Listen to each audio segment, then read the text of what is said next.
Palabra y vida.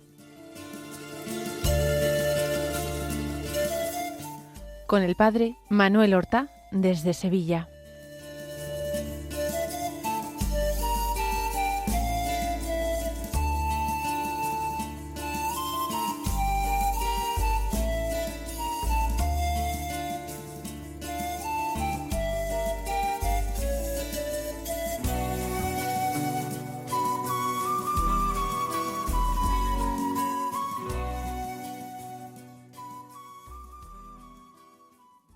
En el nombre del Padre, y del Hijo, y del Espíritu Santo. Amén. Alabados sean Jesús y María. Muy buenos días, queridos amigos, oyentes de Radio María y seguidores del programa Palabra y Vida. Hoy es el jueves de la 31ª semana del tiempo ordinario. Un jueves que es día 6 de noviembre. La Iglesia celebra la fiesta de distintos mártires del siglo XX, entre ellos, de forma destacada, el sacerdote Pedro Poveda Castroverde, también Inocencio de la Inmaculada Canoura Arnau y sus compañeros. Este primero, Pedro Poveda, es nacido en Linares, provincia de Jaén, en 1874. Él se ordenó sacerdote con una gran inquietud por la educación de la infancia, por la formación. Fundó unas escuelas populares del Sagrado Corazón de Jesús, escuelas del Padre Poveda, como normalmente se las llama, para evangelizar y educar precisamente a los pobres, empezando por los del barrio de las Cuevas de Guadix, una serie de casas, hoy día algunas transformadas en museo, pero son una serie de viviendas trogloditas en que vivían no pocas personas en su tiempo. Para llevar adelante esta obra de sus escuelas, fundó la institución teresiana, de maestras, no son religiosas, pero sí consagradas, sin obligación de vida común, aunque puedan tenerla, maestras dedicadas a este apostolado educativo, la benemérita institución teresiana. Pedro Poveda murió mártir el día 28 de julio de 1936, muy pocos días después de comenzada la Guerra Civil Española.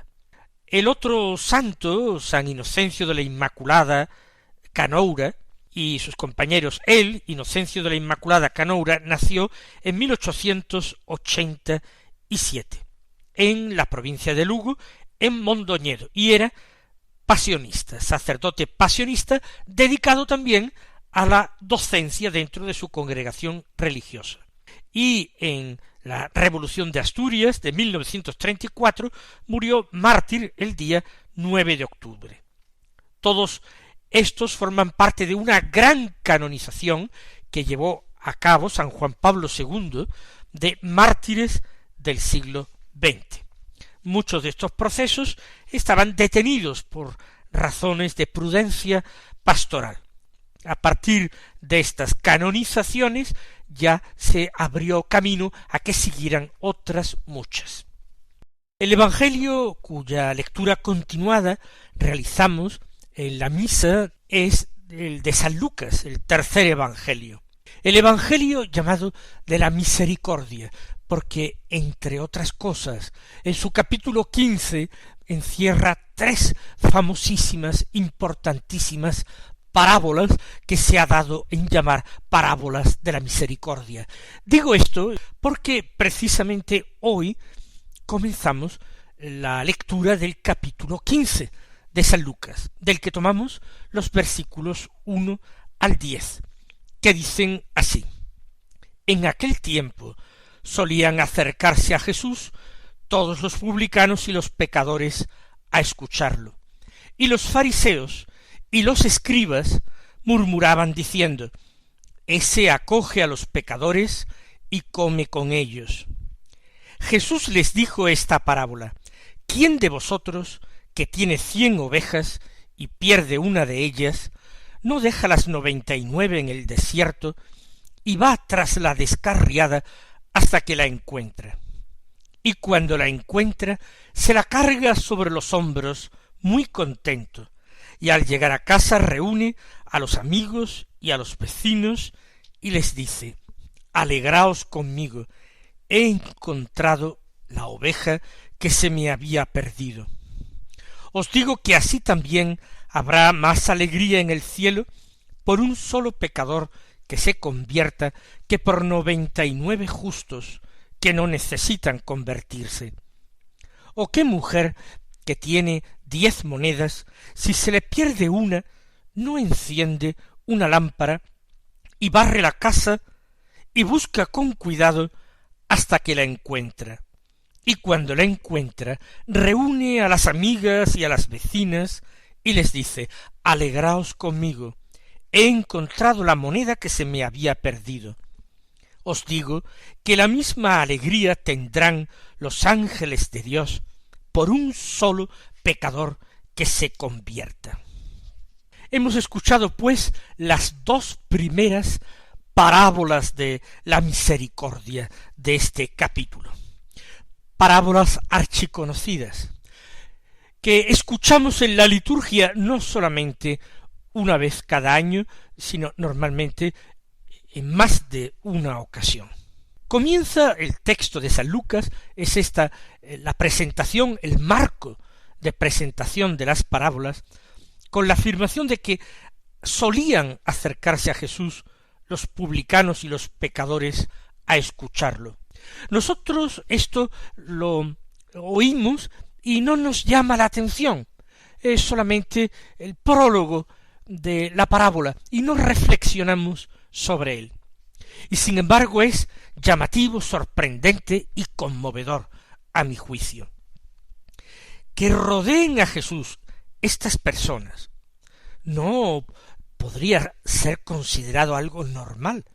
Los publicanos y los pecadores. Recuerden ustedes que los publicanos eran los que recaudaban el publicum, un impuesto del Imperio Romano a todos las personas que vivían en sus dominios, en el vasto imperio, menos a los ciudadanos romanos. Los ciudadanos romanos tenían otros tributos, pero todos los pueblos sometidos, todas las provincias del dilatado imperio, todos pagaban el publicum, y recaudarlo hubiera tenido necesidad de una organización, una administración fiscal complejísima y extendidísima, que no existía, de tal manera que en cada circunscripción se subastaba la recaudación del público, y había personas con suficiente capital, suficientemente acaudaladas, que en la subasta adquirían el derecho a recaudarlo y anticipaban el dinero, la cantidad estipulada, a las autoridades del Imperio Romano. Lo adelantaban y luego corrían el riesgo de irlo cobrando a todos los ciudadanos. Por supuesto, en esta cobranza ellos tenían un beneficio, como digo, siempre con riesgo de que algunas personas no pagaran, o hubieran entretanto fallecido, o hubieran marchado de viaje a países desconocidos, hubieran emigrado y ya fuera imposible cobrarles. Eso sí, tenían el apoyo de la fuerza militar romana para cobrar este impuesto. Ellos no podrían obligar a la gente si no tuvieran a los soldados del imperio detrás.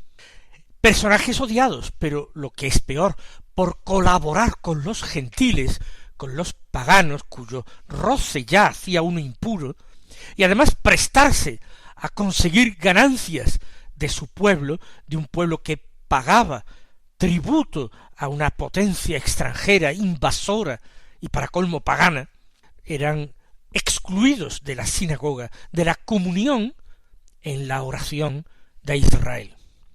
Los publicanos no podían acudir precisamente, y valga la paradoja, a ese lugar público al que acudían los judíos el sábado por la mañana, que era la sinagoga. Los pecadores son designados así cualquier tipo de personas, no que tuvieran pecados, esos todos, sino aquellos cuyos pecados podrían ser públicos, notorios. Personas que se hubieran dejado llevar por el afán de lucro, hubiesen practicado la usura, por ejemplo, el que hubiera sido reconocido, aunque no fuera condenado, pero hubiera sido conocido como adúltero, personas que hubieran cometido distintos pecados, los cuales también estaban excluidos, a menos que no hicieran una pública penitencia, excluidos de la oración de la sinagoga. Son personas excomulgadas, que éstos se solían acercar a Jesús a escucharlo, cuando Jesús era la pureza misma, la santidad misma, era el enviado de Dios, el Mesías de Israel, y anunciaba precisamente una moral exigentísima, mucho más exigente que la de la ley de Moisés. Recuerden ustedes aquellas expresiones del Sermón de la Montaña.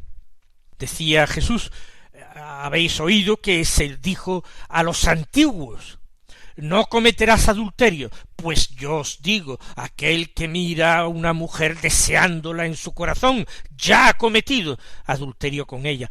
Se dijo a los antiguos, no matarás, el que mate es reo de juicio. Pero yo os digo que quien insulta a su hermano, ese ya es reo de juicio.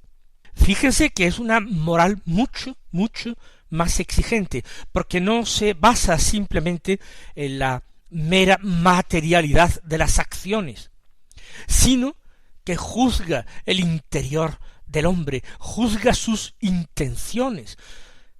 Por tanto, es una moral elevada. Y precisamente los hombres aparentemente más alejados de la práctica religiosa, con culpas más graves en la conciencia, más descuidados de la oración, de la escucha de la palabra, de la oración en común, esos acudían, sin embargo, a Jesús a escucharlo. ¿Qué les atraía en Jesús? ¿Cómo es que no se sentían horrorizados ante las exigencias morales que planteaba Jesús? A un buen chico, a un joven limpio y obediente a los mandamientos, le pidió ni más ni menos que vendiera todo lo que tenía y lo diera a los pobres para luego seguirle. Podían sentir temor de que Jesús les exigiera lo mismo a ellos. De hecho, a uno sí se lo pidió, a Mateo, al publicano Mateo, que al instante la gracia se había abierto ya paso en su corazón, se levantó del telonio, del mostrador de los impuestos, y dejó todo allí tal como estaba, y se fue con él. Se marchó detrás de él, no aquel día, sino para toda su vida. ¿Por qué se acercan los pecadores? ¿Por qué se acercan los publicanos a Jesús? Porque Jesús invita a la conversión, invita a dejar el pecado, pero también anuncia la misericordia de Dios, cuyo perdón Él no regatea a nadie. Basta que el hombre quiera aceptar la buena noticia de que Dios es su Padre, Padre bueno, Padre misericordioso, Padre lleno de ternura y de indulgencia, Padre dispuesto siempre al perdón, Padre dispuesto a buscar a cualquier hijo que se le pierda. Por eso ellos se acercaban a Jesús, porque se sentían invitados por el mismo Dios. Se sentían invitados, se les pedía que concedieran a Dios esa oportunidad de que Dios los encontrara, aunque ellos estuvieran perdidos, que se dejaran amar por Dios, que se dejaran reconciliar por Dios. Sin embargo, dice el texto, Los fariseos y los escribas murmuraban diciendo: ese acoge a los pecadores y come con ellos. Quien es incapaz de reconocer su pecado, quien es incapaz de asumir su culpa, aunque ésta sea pequeña, en comparación por lo menos con otras, de otros hombres, pero ese no puede percibir, no puede captar la inmensa misericordia de Dios. El hombre que no se reconoce pecador está cerrando la puerta a la misericordia. Y el amor de Dios es misericordia. Es el amor que se vuelca precisamente sobre quien más lo necesita y menos lo merece. Así es la misericordia, el amor que se derrama, que envuelve, que alienta, que fortalece a quien más necesita de ese amor y al mismo tiempo menos lo merece por sus culpas. Los fariseos, los doctores de la ley, los escribas, son incapaces de descubrirse ellos a sí mismos como personas que han errado el camino, que están perdidas también, poco o mucho. Son incapaces de reconocerlo. Y por eso ahora murmuran, precisamente murmuran de Dios, murmuran del rasgo, del atributo más hermoso, más esencial, más característico de Dios, que es la misericordia. Acoge a los pecadores, pues claro que sí, Dios acoge a los pecadores. Eso es maravilloso, eso me llena a mí de júbilo. Hoy y aquí esta mañana me llena de júbilo. Acoge a los pecadores. Se dieron cuenta los fariseos, pero les dejaba fríos, indiferentes, porque ellos no se sentían, no se creían pecadores. Acoge a los pecadores, pero ellos no se sentían acogidos. Come con ellos. Jesús comió con pecadores, como fue el caso de Mateo, el publicano, que organizó un banquete aquel mismo día para celebrar que había sido llamado por Jesús, o como otro publicano bien conocido en Jericó, que se llamaba Zaqueo, y que también organizó un banquete para festejar que Jesús había querido alojarse en su casa, visitar su casa, que no había sentido asco ni desprecio por su persona, por su vida pasada. Zaqueo, lleno de una inmensa alegría, se sintió hombre nuevo, sintió una fuerza extraordinaria, una generosidad desconocida para él mismo, para tirar la casa por la ventana, para prometerle al Señor que devolvería todo lo que hubiera robado, y no solamente satisfaciendo esa deuda de justicia, sino devolviendo hasta 4 veces más lo que hubiera robado. No así como estamos viendo los doctores de la ley, los fariseos. Come con ellos. También Jesús comió con fariseos. Lo hemos escuchado en el Evangelio de estos últimos días. Recuerden aquel fariseo principal y rico que convidó a Jesús, y el Señor, desde que entró en la sala del banquete, comenzó ya a enseñar, diciéndoles: cuando te inviten a un banquete, no vayas a sentarte en el mejor lugar, no vaya a ser que luego venga el que te invitó y te diga: déjale el puesto a este otro convidado que es más importante. Tú escoge el último puesto, para que más bien a ti te digan: amigo, ven más adelante, ven más arriba. Jesús también comía con los doctores de la ley. Recordemos aquel otro fariseo llamado Simón, en cuya casa, mientras Jesús comía con él, entró una mujer pecadora del pueblo a arrojarse a sus pies, a bañar sus pies sacratísimos con lágrimas, a besarlos. Pues esto es lo que constatan, es la práctica de Jesús que constatan aquellos fariseos y que les llena, en definitiva, de ira, más que de desconcierto, de indignación.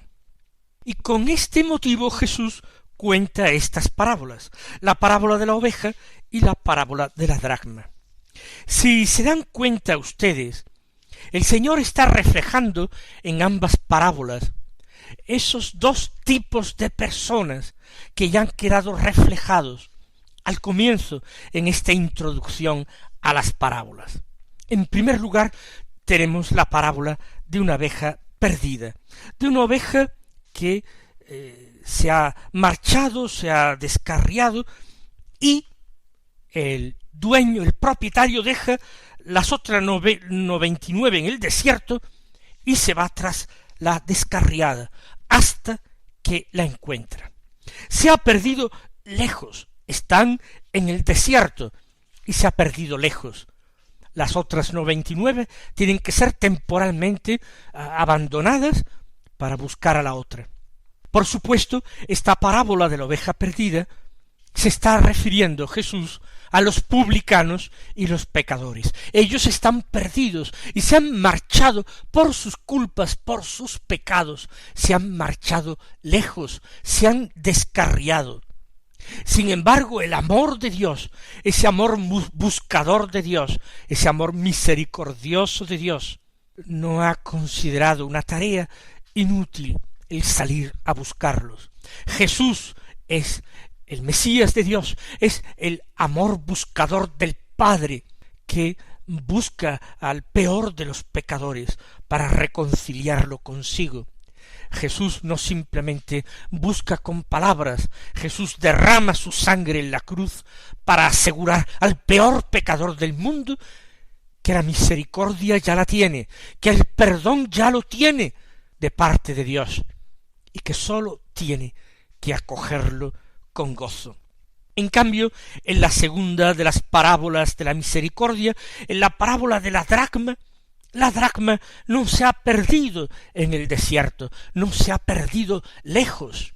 Al contrario, nos dice el texto que aquella mujer perdió una de sus monedas en la casa, por eso enciende la lámpara en la casa para iluminar bien los rincones, por eso barre la casa para ver si la moneda salta y tintinea al ser barrida de un rincón, de una grieta en que hubiera quedado escondida, disimulada.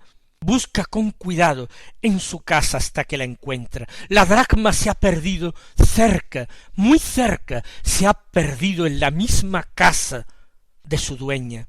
Y aquellos doctores de la ley que están tratando continuamente de cosas de Dios, que estudian y escrutan las Escrituras y son muy familiares de la palabra de Dios, pueden estar igualmente perdidos, porque esa es la gran sorpresa, esa es la gran revelación de las parábolas de la misericordia, que todos nosotros, ante Dios y para Dios, estamos perdidos por nuestras culpas, pero Él va a tener misericordia de todos, de los grandes pecadores y de los pequeños pecadores. A todos llama, a todos busca, a todos quiere encontrar, y a todos nos dice: alegraos conmigo. Mis queridos hermanos, si ese es el deseo de Dios, que sea también nuestro deseo, que encienda nuestras ansias de conversión y nuestras ansias de apostolado. El Señor os colme de bendiciones y hasta mañana si Dios quiere.